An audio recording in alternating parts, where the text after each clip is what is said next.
Salut, aujourd'hui on va parler du Leica SoFort numéro 2, j'ai la version rouge ici, et c'est un appareil photo instantané, un petit peu comme le Fujifilm Instax Evo, qui a la particularité et le côté absolument fantastique d'avoir un écran à l'arrière pour pouvoir choisir ce qu'on veut imprimer. Alors certains me diront et m'ont dit, oui mais ça enlève un petit peu ce côté un petit peu surprise des photos qu'on a imprimées, c'est vrai. Ça enlève l'imperfection quelque part parce qu'on peut choisir et avoir la photo parfaite.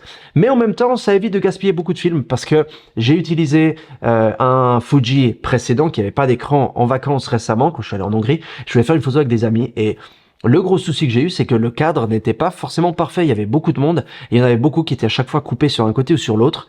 Et du coup, j'ai dû faire 4-5 photos et j'ai gaspillé 4-5 films. Et lorsqu'on prend ces films, chaque boîte de films, on a 10 dedans. Donc voilà, tu grilles la moitié de la boîte pour faire une photo.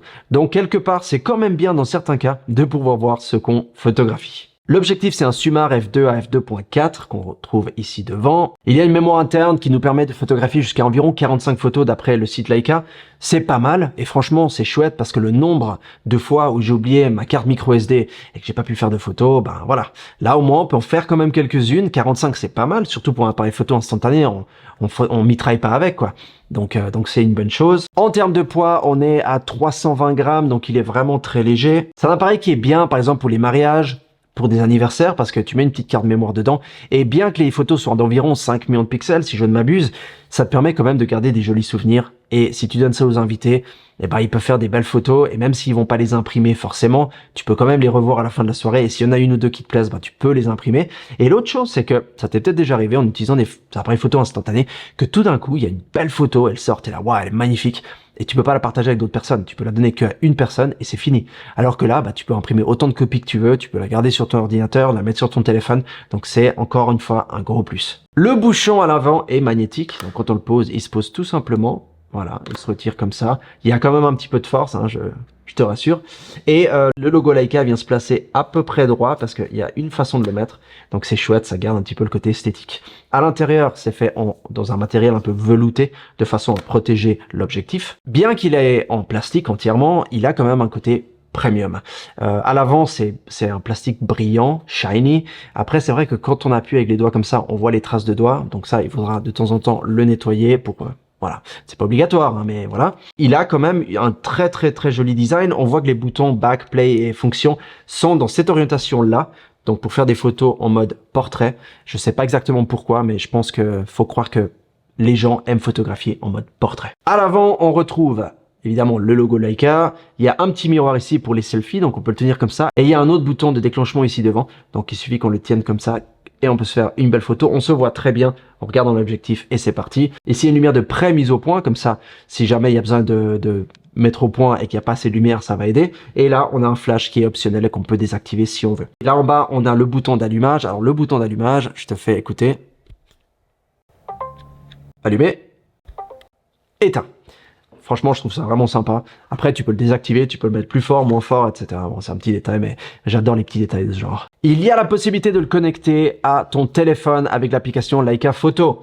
Ça, c'est chouette parce que tu peux non seulement prendre des photos qui sont sur ton téléphone, mais tu peux aussi télécharger les photos directement sur ton téléphone. Tu peux prendre des photos d'un autre appareil. Enfin, tu peux un petit peu l'utiliser comme imprimante si on veut bien. Et c'est pas juste un appareil photo, c'est aussi une imprimante portable. Donc, encore une fois, quand tu es dans un mariage, un anniversaire avec des amis ou je ne sais quoi, tu peux imprimer des photos. Même si quelqu'un d'autre sur son téléphone a une photo, tu peux te l'envoyer sur ton téléphone et tu peux l'imprimer grâce à l'application Leica Photo. Ce boîtier est disponible en rouge, noir et blanc. Personnellement, je préfère le rouge. Ils sont tous magnifiques, mais le rouge, il a ce côté Leica où tu vois tout de suite que c'est un appareil photo Leica et il a vraiment une belle gueule, honnêtement. Maintenant, parlons des effets. Il y a des effets de film avec la petite roulette ici dessus que tu peux changer.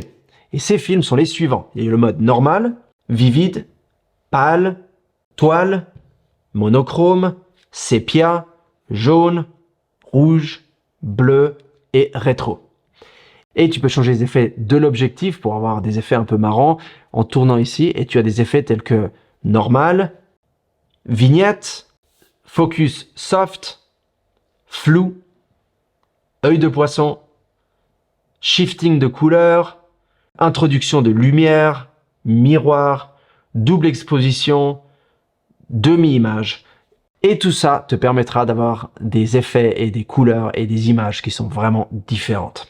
Si tu veux, reset les effets. Au lieu de devoir aller sur la petite roue et de changer jusqu'à ce que tu ailles de nouveau sur normal, tu appuies sur le petit bouton qui se trouve à côté du déclencheur, le petit bouton noir. Et ça va te remettre les effets à 0. Pour imprimer tes photos, rien de plus simple, il y a un petit levier que tu tournes comme ça.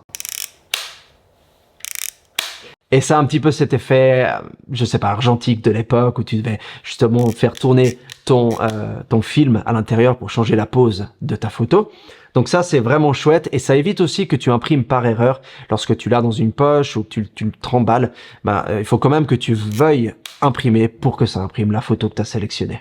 Tu peux choisir le niveau de luminosité de l'impression, donc tu peux augmenter la luminosité de 2 stops, je les appellerai stop, mais tu as l'option de rajouter de la luminosité au moment de l'impression. Donc si tu as des photos qui sont pas très brillantes, tu peux mettre un peu plus de boost au niveau de l'expo. Il y a la détection du visage, donc c'est cool, tu peux détecter le visage de quelqu'un, et pour la mise au point c'est chouette, et la mise au point est automatique, donc tu appuies à moitié, ça va devenir vert, et là tu finis de faire ta photo, et comme ça tu es sûr que la personne ou le sujet en question sera net. Ça c'est quelque chose qu'on n'avait pas sur les appareils photo précédents, quand tu n'avais pas l'écran, donc en fait tu faisais ta photo, tu sélectionnais à peu près la distance du sujet, et puis tu croisais les doigts pour que ce qui sort une fois que c'est visible, ce soit bien. La batterie ne sort pas de cet appareil, et pour la recharger, en dessous ici, il y a la petite prise USB-C, c'est ainsi que tu le recharges, ça c'est vraiment chouette. Et après voilà, c'est le genre d'appareil que tu n'utilises pas forcément tous les jours, tout le temps, et donc les batteries durent longtemps et tu les recharges une fois de temps en temps, donc il n'y a pas forcément besoin de pouvoir la sortir. Moi j'ai des appareils photo instantanés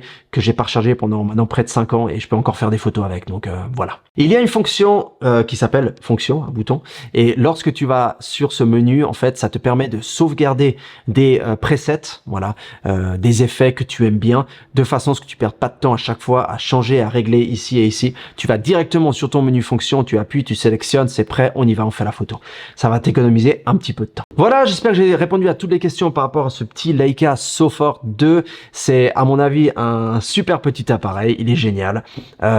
C'est bien pour, je sais pas, des adolescents, des adultes, pour un peu n'importe qui, pour une fête, pour... Moi je suis photographe de mariage, donc je continue à te parler de nouveau des mariages, mais je pense que c'est chouette pour les mariages, pour que les invités puissent se faire les photos eux-mêmes et que tu aies de très bons souvenirs en fait, qui vont aussi être sauvegardés sur la carte mémoire micro SD.